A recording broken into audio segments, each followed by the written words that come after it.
So hello everyone, जोरदार स्वागत है आपका to one more video on the strategic management.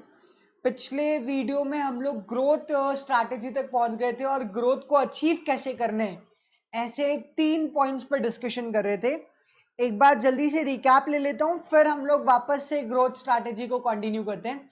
3 levels of strategy in the strategic management. The first one is the corporate level, उसके बाद है business level और फिर है फंक्शनल लेवल।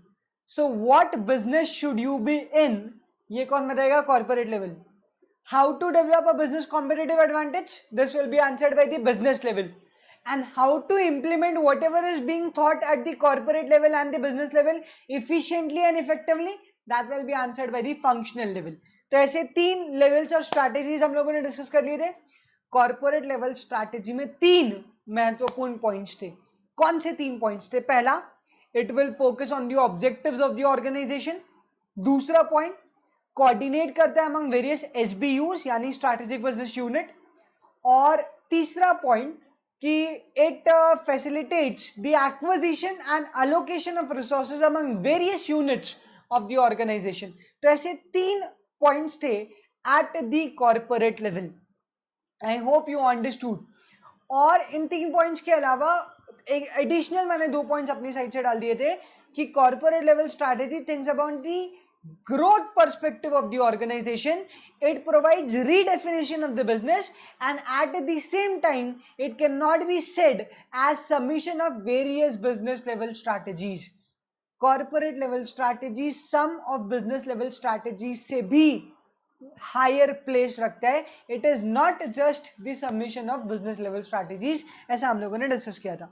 फिर हम लोगों ने देखा कि स्ट्रैटेजीज को आप लोग 3 बेसिस पर डिवाइड कर सकते हो। One is called level, so corporate level, business level, functional level, level. This were the 3 levels of strategies. फिर उसके बाद हम लोगों ने पढ़ा था स्टेजेस ऑफ बिजनेस साइकिल के बेसिस पे हम लोग स्ट्रैटेजीज डिवाइड कर सकते हैं। इंट्रोडक्शन, ग्रोथ, मैच्योरिटी और डिक्लाइन। सो ग्रोथ में ग्रोथ स्ट्रैटेजी, मैच्योरिटी में स्टेबिलिटी स्ट्रैटेजी, डिक्लाइन में रिट्रेंचमेंट स्ट्रैटेजी। और इंट्रोडक्शन में either you can adopt market penetration strategy और skimming pricing policy, whatever you want to adopt. फिर तीसरा कंपटीशन। तो कंपटीशन में 2 था, एक कॉम्पिटिटिव स्ट्रैटेजी या फिर कोलैबोरेटिव स्ट्रैटेजी। या तो कंपीट करो या फिर मर्ज हो जाओ। तो ऐसे हम लोगों ने कुछ बेसिक पॉइंट डिस्कस किए थे। फिर स्टेबिलिटी स्ट्रैटेजी आया था। तो stability was about safeguarding the existing interest. Risk बहुत कम होती है, जो ऑलरेडी टेस्टेड ऑब्जेक्टिव्स होते हैं हम लोग उसी को कंटिन्यू करते हैं और उसी में थ्राइव करने की कोशिश करते हैं। Stability strategy comparatively less risky है। जब मार्केट मैच्योरिटी स्टेज पर पहुंच जाता है तब हम लोग स्टेबिलिटी स्ट्रैटेजी यूज करते हैं। Example was Amul and at the same time I had given you one more example on the stability strategy और वो दोनों एग्जाम्पल्स हमें लिखना है। तो एक एग्जाम्पल तो हमारा हो गया था अमूल का, the second example was of SAIL, steel authority of India limited.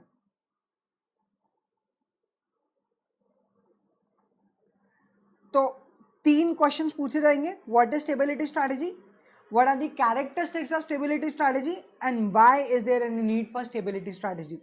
तो ये तीनों तुम लोग आंसर कर सकते हो, तीनों आपस में कनेक्टेड है। और एक बार तुमने स्टेबिलिटी कर लिया तो ग्रोथ तुम ऑटोमेटिकली लिख पाओगे।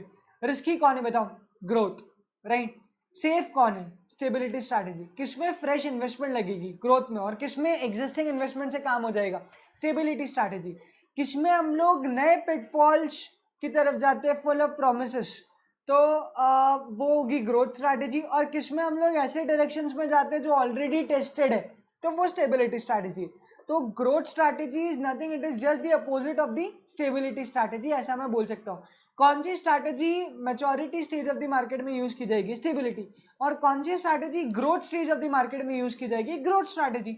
सो this are very simple points. इसमें भी 3 क्वेश्चन होंगे। What is growth strategy, characteristics of growth strategy and why is there any need for growth strategy. तो ये 3 क्वेश्चन यहाँ पे भी आएंगे। growth में you can take n number of examples. There are a lot of organizations who are at a growth stage. You can write down the examples of Reliance, you can write down the example of Tata, Amazon, Flipkart. So these all organizations are growing like anything. Facebook is one such organization. तो ये लोग सब growth strategy को pursue कर रहे हैं।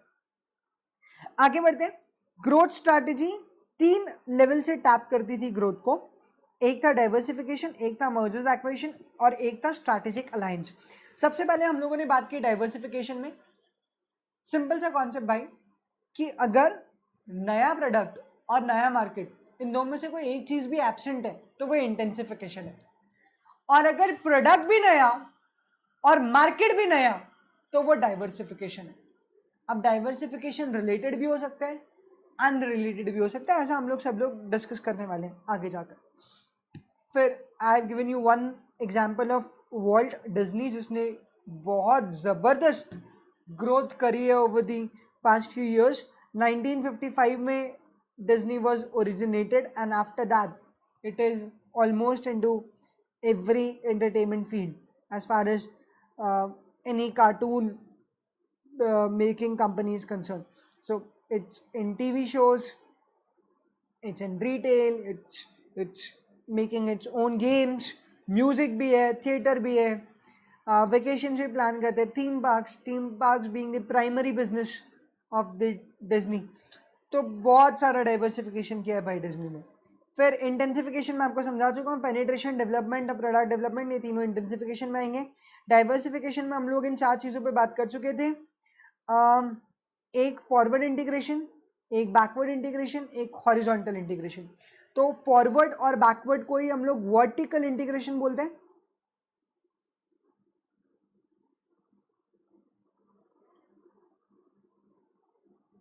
Forward और backward को ही हम लोग वर्टिकल इंटीग्रेशन बोलते हैं। Along the same supply chain, या तो मूवमेंट ऊपर की साइड या फिर मूवमेंट नीचे की साइड। जब नीचे की साइड होती है तो दैट इज कॉल्ड फॉरवर्ड, जब पीछे की साइड होती है तो that is called backward. I have given you the example of Mahidpur वाला।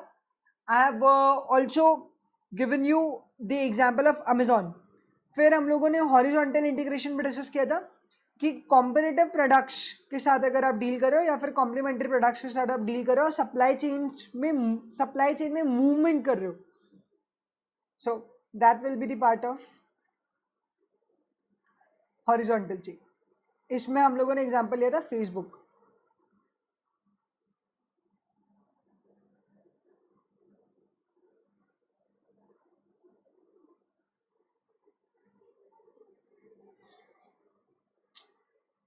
क्या हो गया है part,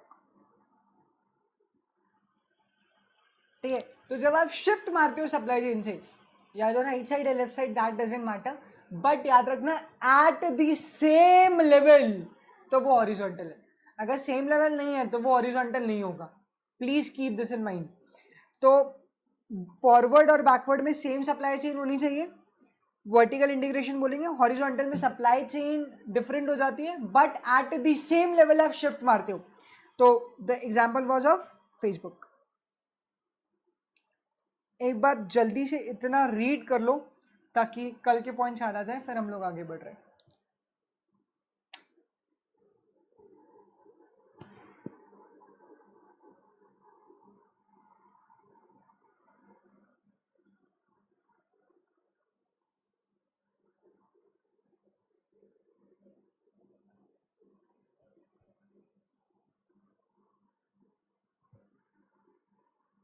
These are the advantages of related and unrelated diversification.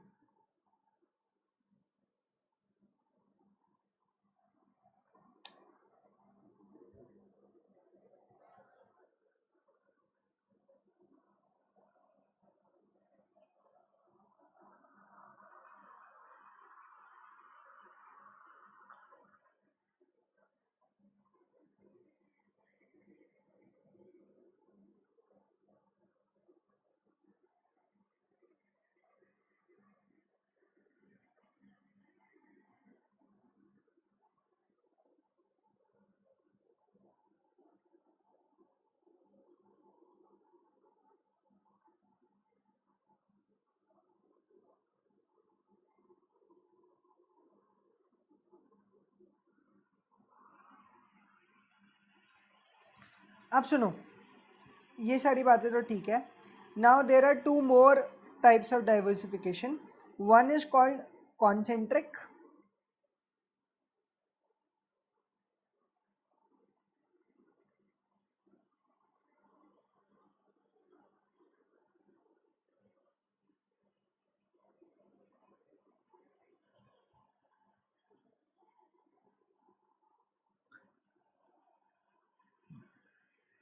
So now there are two more types of diversification.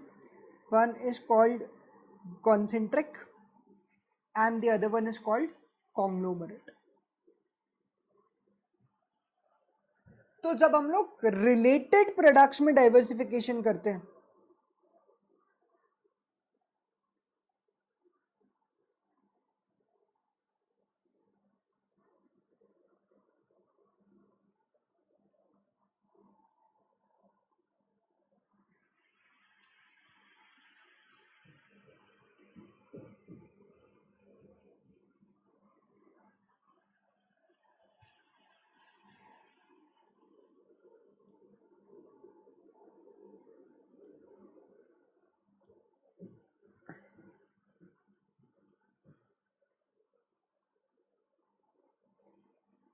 भाई आज तो पता ही नहीं इस आईपैड को क्या हो गया है।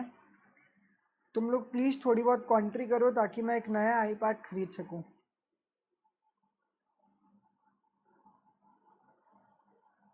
चलो मैं डायग्राम बना लेता हूँ, मैं लिखता नहीं हूँ ज्यादा आज।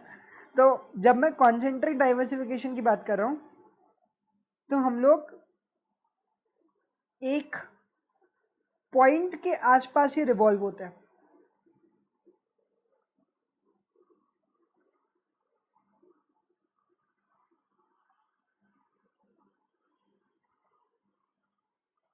So I am revolving around the one point. This is my center core point.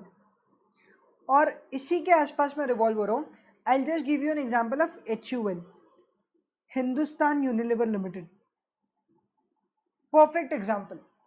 अगर तुम HUL के प्रोडक्ट्स देखोगे तो HUL के सारे प्रोडक्ट्स अल्टीमेटली कंज्यूमर्स के डेली होम प्रोडक्ट्स हैं।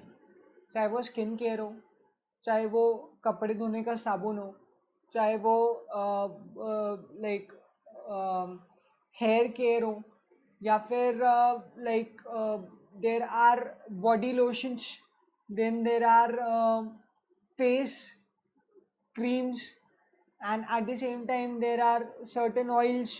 फिर कुछ कपड़े धोने का उनका साबुन है, फिर नहाने का उनका कोई साबुन है। सो ऑल टुगेदर जितने भी प्रोडक्ट्स है HUL के, मोर और less they are based on the core concept कि वो डेली नीड्स के प्रोडक्ट बेचेगा इन द मार्केट।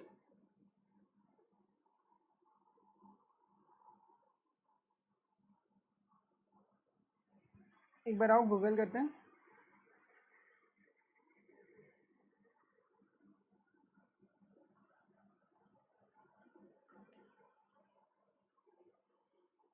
अरे डेली नीड्स नहीं,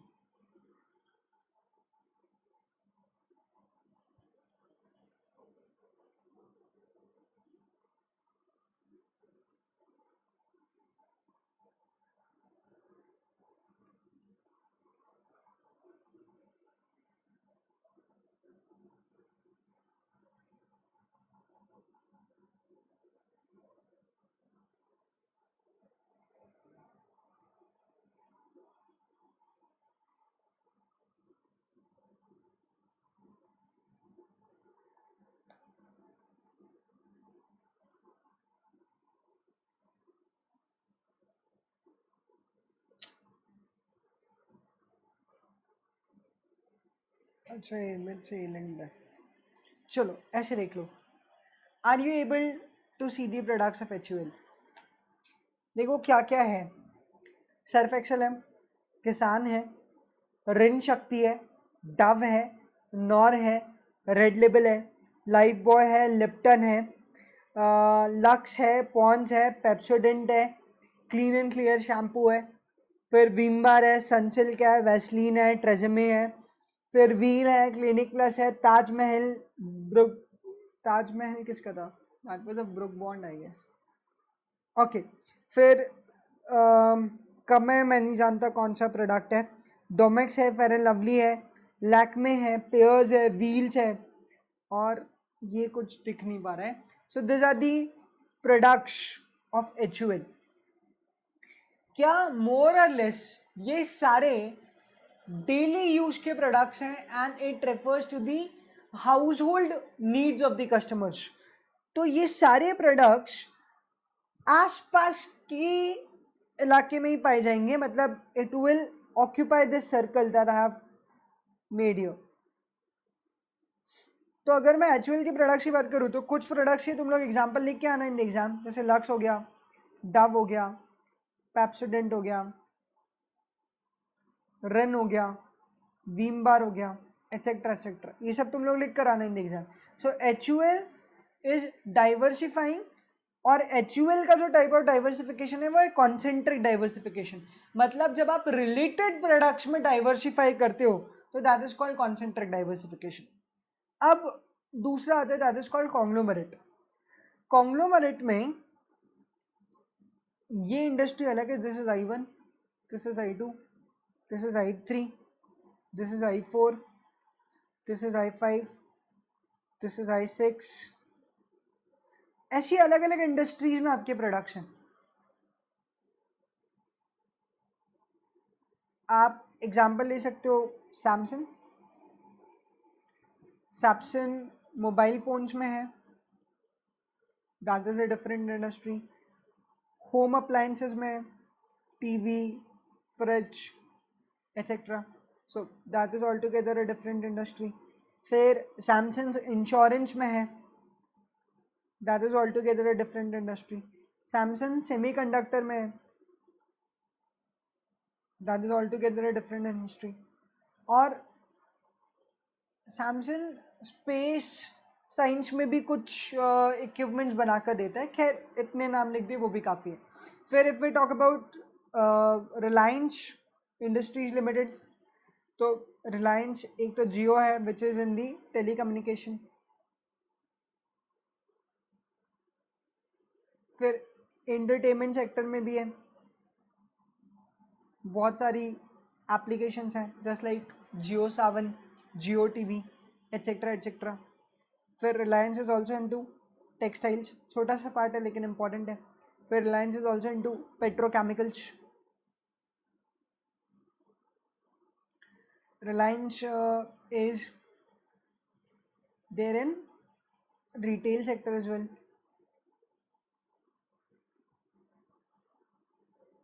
रिलायंस फ्रेश के नाम से, राइट? तो this may be the example of Reliance as well. Reliance ने भी जो रिलायंस फ्रेश है इसने भी बहुत सारे बैकवर्ड इंटीग्रेशन किए हुए हैं। जो सब्जियां खरीदते हैं that is just backward integration.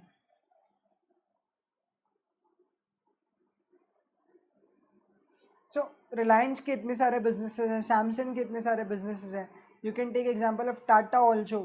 So this are all conglomerates जो कि अनरिलेटेड प्रोडक्ट्स में डाइवर्सिफाई करते हैं, मतलब इनका मोबाइल फोन का रिलेशन है ही नहीं सेमीकंडक्टर से, या होम अप्लायंसेस का रिलेशन है ही नहीं इंश्योरेंस कंपनी से। तो ऑल टुगेदर जो अलग अलग इंडस्ट्रीज में डाइवर्सिफिकेशन कर रहे हैं, वैसे डाइवर्सिफिकेशन को हम लोग बोलते हैं कॉन्ग्लोमरेट। जो सेम इंडस्ट्री में डाइवर्सिफाई कर रहे हो वो कहलाते हैं कॉन्सेंट्रिक। तो रिस्की कौन सा होने वाला है? रिस्की होने वाला है कॉन्ग्लोमरेट, और लेस रिस्की सेफ कौन सा होने वाला है? सेफ होने वाला है कॉन्सेंट्रिक।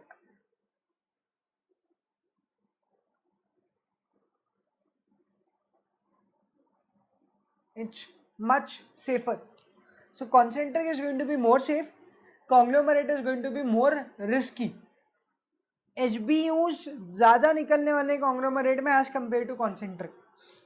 अब एक बार बुक का कंटेंट पढ़ते हैं, बुक में क्या दे रखा है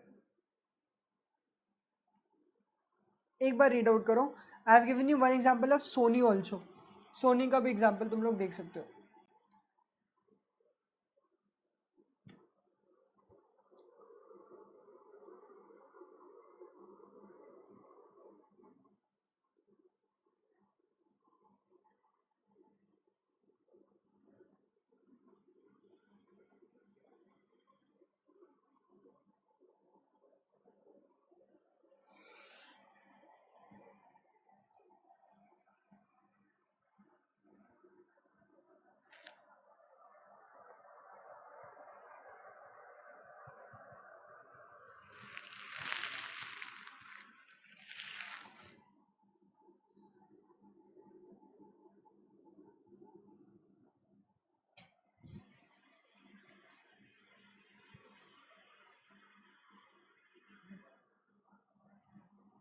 प्लीज एक बार इसको रीड कर लो, फिर मैं एक्सप्लेन कर रहा हूँ।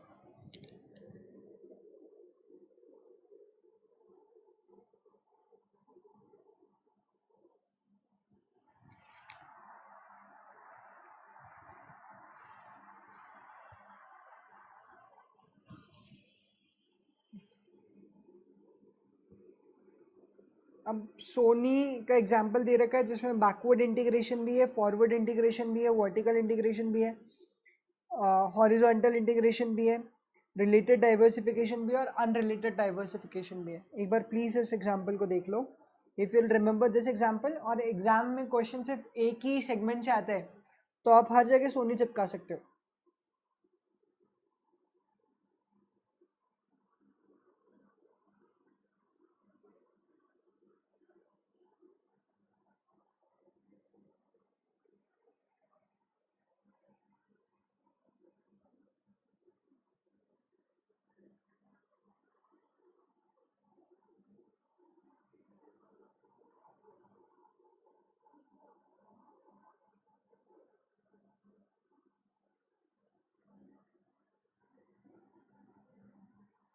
अब सुनो मेरी बात, दो इंपॉर्टेंट टर्म्स है जो मुझे समझाने, अगर ये दो टर्म्स में समझा पाया so this topic will be over. एक है पीटीएम, चलो मैं लिखता नहीं, यहीं से दिखा देता हूँ, प्रोसेस टेक्नोलॉजी और मार्केटिंग। जब मैं HUL के प्रोडक्ट्स की बात करता हूँ, let me talk about Dove and lux, दोनों ही साबुन है, ठीक है, थोड़ा सा डिफरेंट प्रोसेस होगा, लेकिन ऑन अ ब्रॉडर स्केल साबुन तो साबुन जैसे ही बनेगा, राइट? तो अगर मैं लक्स बनाता हूं तो मेरे लिए डव बनाना आसान है एज कंपेयर टू कि मैं पेप्सी बेचता हूं और फिर मैं डव बना रहा हूं, बिकॉज पेप्सी बेचना एंड डव बनाना this are two unrelated businesses, so the process is entirely going to be different if I am Coca-Cola and I am making Dove. But for HUL it is quite similar because HUL is already making Lux. तो lux के बाद Dove बनाना है simple. तो एक तो process known है इन concentric, technology is also known because तुम already एक साबुन बना रहे हो तो तुम्हारे पास टेक्नोलॉजी है साबुन बनाने की, अब उससे तुम दूसरा साबुन भी बना सकते हो। And the marketing is quite similar because साबुन जो किराने वाला बेचता है वो लक्स भी बेच सकता है और डव भी बेच सकता है, जो तुम्हारा लक्स खरीदने वाला कंज्यूमर है वो हो सकता है डव भी खरीदे। So marketing is quite simpler in concentric diversification. तो ये पीटीएम वर्ड ध्यान रखना है भाई, सबसे पहले पीटीएम वर्ड में आता है प्रोसेस, टेक्नोलॉजी और मार्केटिंग, जब सेम होती है तो वो कॉन्सेंट्रिक कहलाता है। अब कॉन्सेंट्रिक और वर्टिकल ये दोनों डिफरेंट है, कॉन्सेंट्रिक और vertical integration this are different. Vertical integration में आपकी चेन सेम होती है, in vertical integration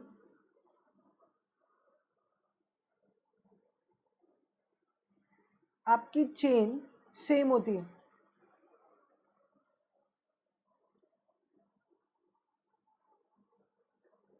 the supply chain is same.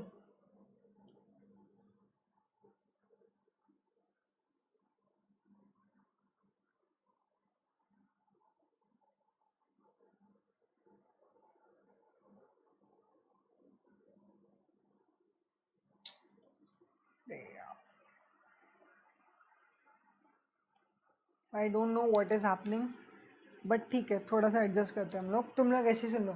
Vertical integration में there is only one single line और बस उसी में आप लोग फॉरवर्ड और बैकवर्ड मूव करते रहते हो।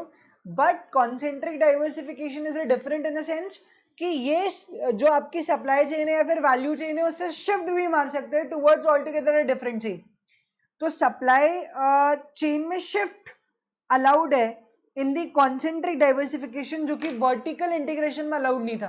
तो प्लीज ये याद रखना कि यहाँ पे आप एक ऑल टुगेदर नए प्रोडक्ट के बारे में बात कर रहे हो, वर्टिकल इंटीग्रेशन में उस प्रोडक्ट का ही रॉ मटेरियल या उस प्रोडक्ट का ही रिटेल इंक्लूड होता था।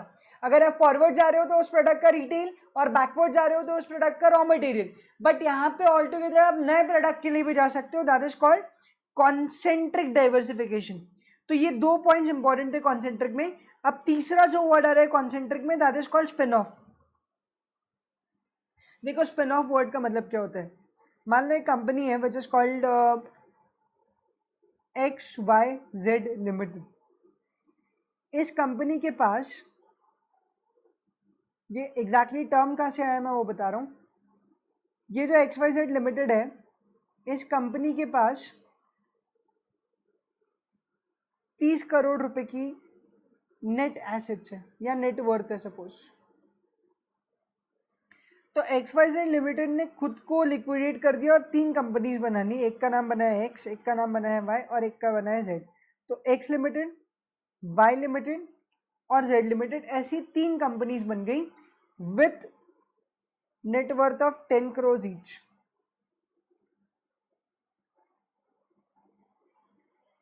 So this process is called spin-off.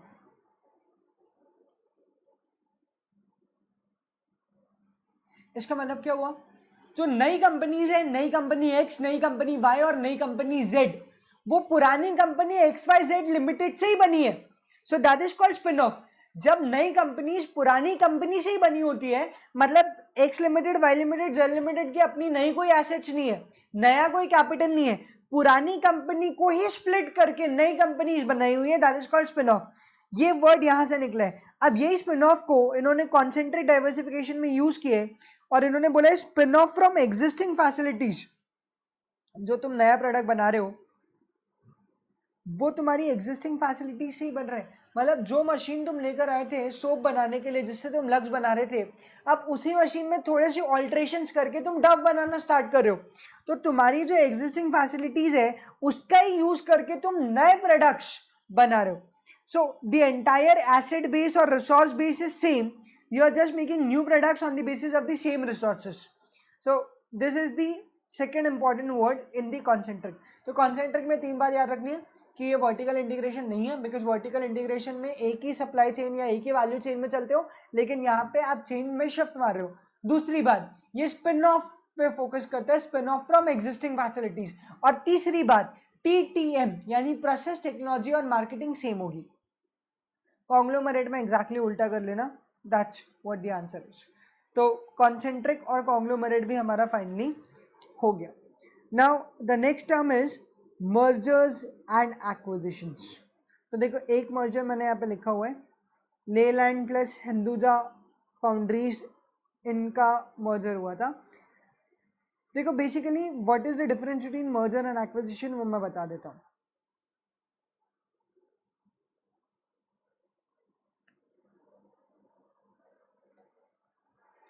एक है X लिमिटेड और एक है Y लिमिटेड। अब दूसरा पढ़ रहे हैं, हम लोग ऑलरेडी डाइवर्सिफिकेशन पढ़ चुके हैं। अब डाइवर्सिफिकेशन के बाद हम लोग पढ़ रहे हैं मर्जर और एक्विजिशन।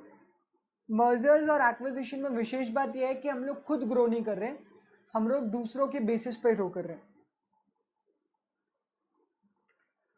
मर्जर्स और एक्विजिशन में इंपॉर्टेंट बात यह है कि we are using the synergy effect.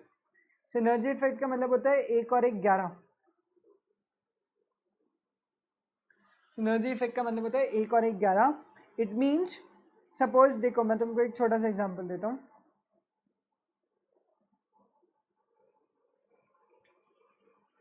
एक प्रोजेक्ट ए है, इसके लिए कर लगेंगे 1000 करोड़ रुपए।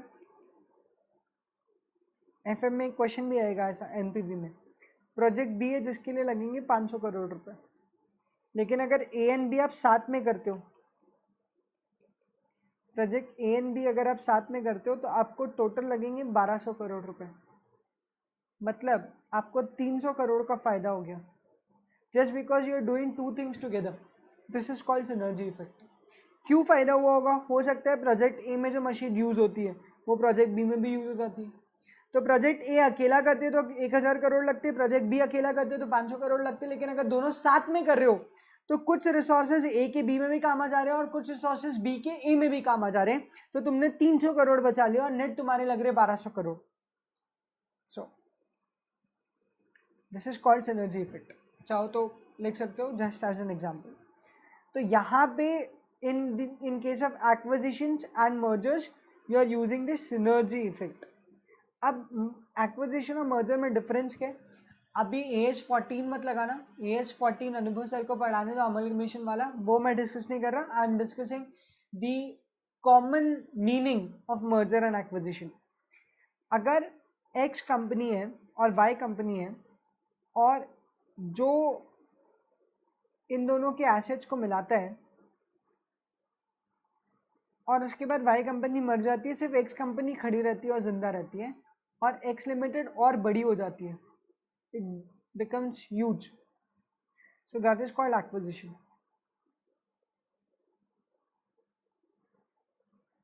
सो दैट इज कॉल्ड एक्विजिशन. और जब दोनों कंपनीज मर जाए और एक नई कंपनी बने, suppose X Y limited, so that is called merger. So that is called merger. तो जब एक्स जिंदा रहे और वाई मर जाए, ठीक है, सो एक्विजिशन. और जब एक्स और वाई दोनों मर जाए और नई एंटिटी बन जाए X Y limited, this is called merger. That's the basic difference. एक बार जल्दी से पॉइंट्स पढ़ो, दिस आर वेरी इजी, फिर हम लोग आगे डिस्कस करेंगे.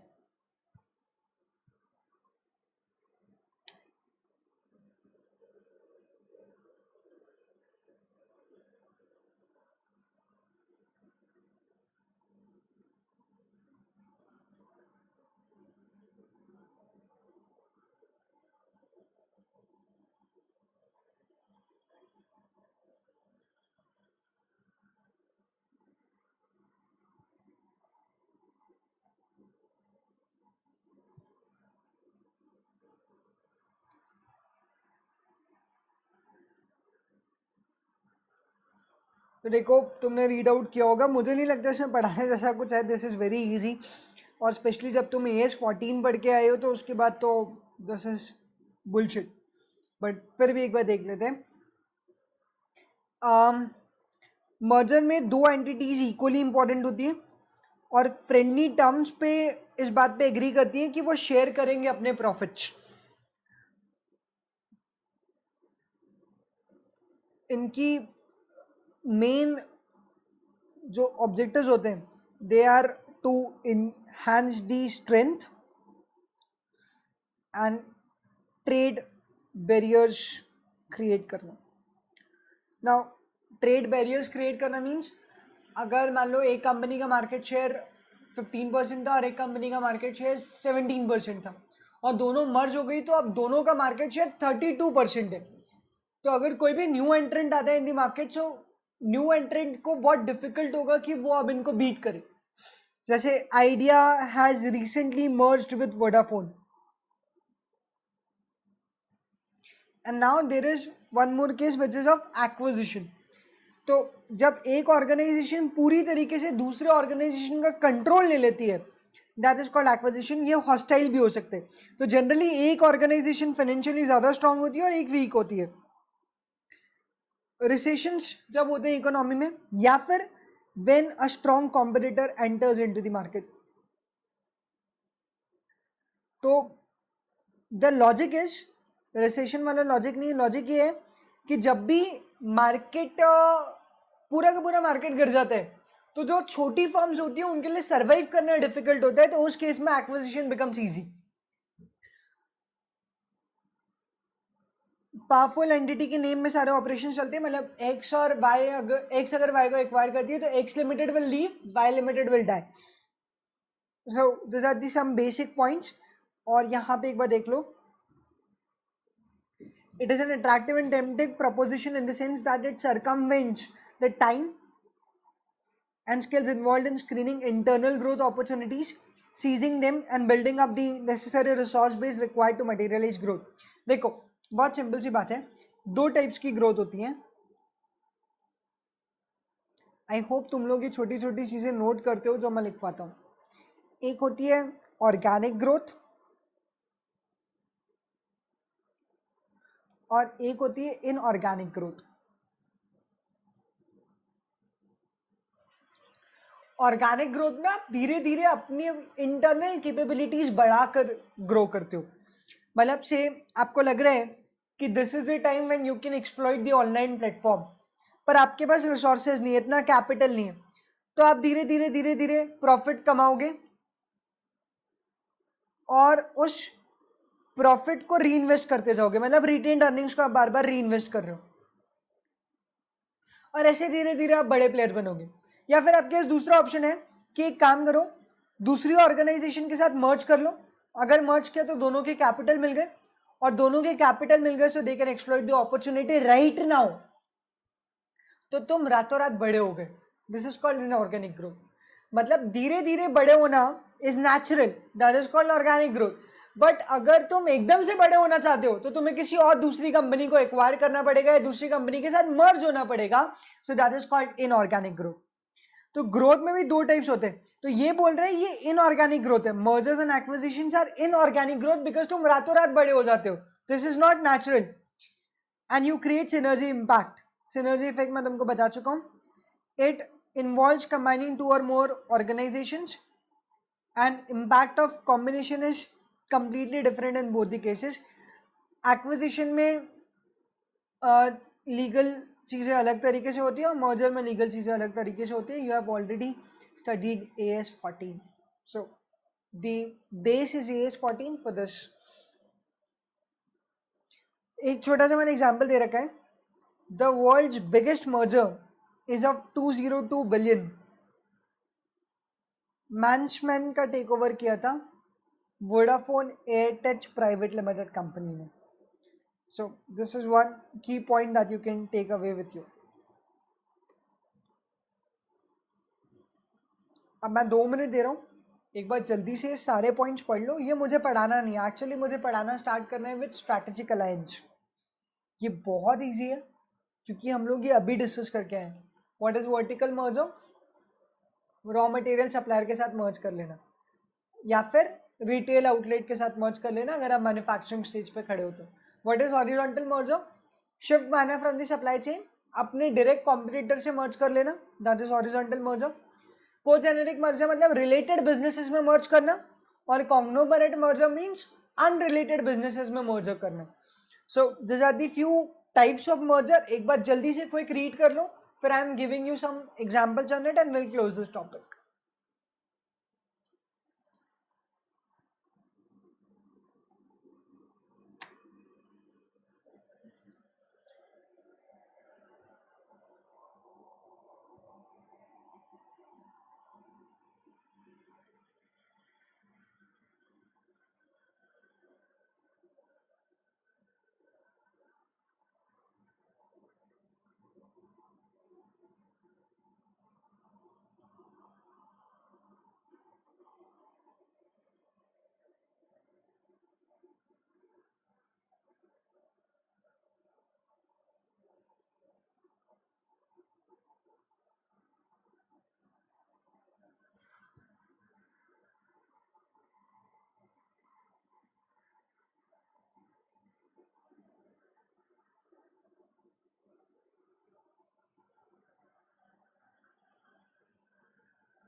Now see, horizontal merger generally same industry में होता है और डायरेक्ट कॉम्पिटिटर के साथ हो जाता है।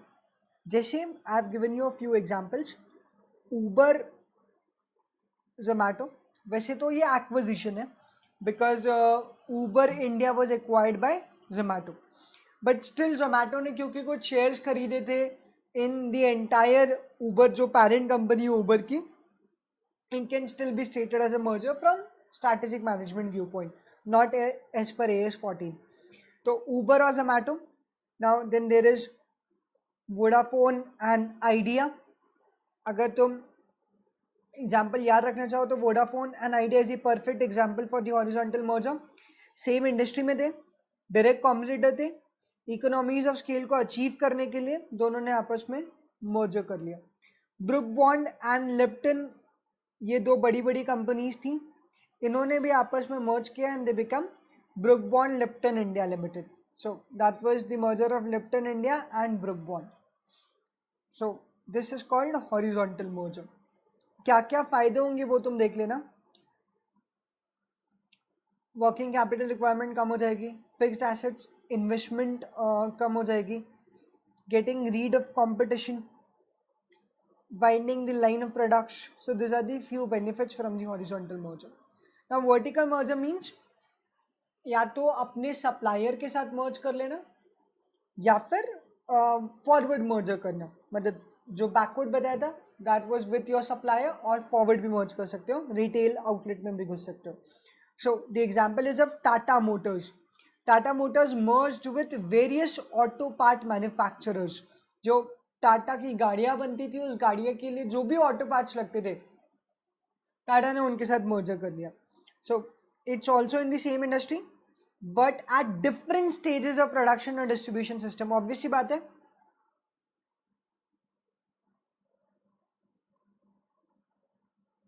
ये डिफरेंट स्टेजेस हैं, लाइक रॉ मटेरियल, फिर इंटरमीडिएट गुड्स, मैन्युफैक्चरिंग, फिर मार्केटिंग एंड सेल्स, और फिर after sales customer service. So there may be backward integration, there may be forward integration. फिर वर्टिकल मर्जर से क्या एडवांटेज है? सेम एडवांटेज जो महितपुर वाले को था, that's all. Now then there is congeneric merger. इसका एग्जांपल मैं एक दे देता हूँ. The example is of Citigroup plus Travelers. दोनों के दोनों फाइनेंस इंडस्ट्री में ही थे. City group and Travelers both were in the same industry. Citigroup is the parent company of Citibank, अगर तुम लोगों ने सुना हो तो सिटी ग्रुप की कंपनी थी सिटी बैंक, और ट्रेवलर्स ग्रुप जो था वो इंश्योरेंस बिजनेस में आता है. तो सिटी ग्रुप ने मर्ज कर लिया ट्रेवलर्स ग्रुप को अपने साथ. So that was congeneric merger because दोनों फाइनेंस फील्ड में थे. Banking and insurance is somewhat related, that's why it will be termed as congeneric merger. Very rare example, ज्यादा एग्जांपल्स मिलेंगे नहीं तुमको इन रियल लाइफ. तो this is as good it is as good as it gets. Citi group and travelers group. तो please लिख लो, मैं बोल देता हूं इसको एक बार. City group which is the parent, which is the parent of Citibank. City Group, which is the parent of Citibank, merged with Travelers Group.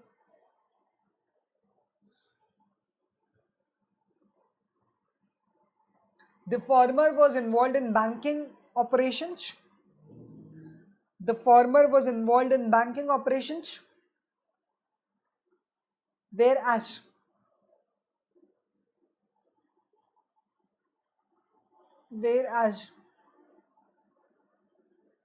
later was involved, यानी travelers later was involved in insurance businesses. तो जैसे ये related businesses के लिए हो गया, वैसे ही conglomerate merger will be for unrelated businesses.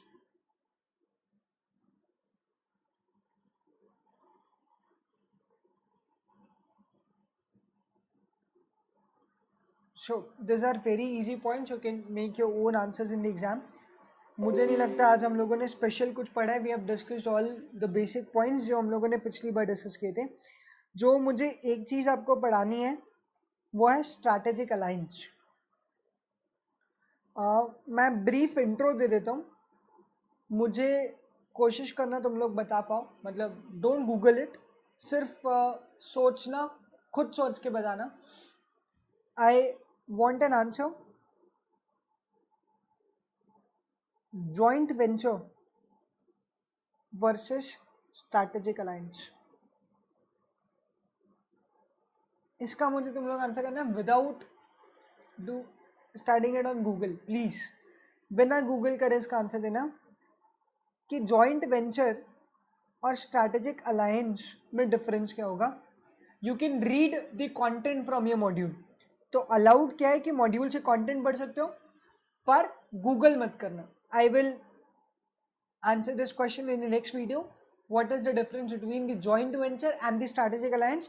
And the next video will be your last video on chapter number 4, because after this we'll start with the retrenchment strategy, and once it will be done, we are done with the entire chapter number 4. तो ये please मुझे module read करने के basis पे answer करना कि what is the difference between joint venture और strategic alliance, और डिफरेंस है भी कि नहीं है कि दोनों सेम ही है. Up to you. So that's it for today. Thank you so much everyone.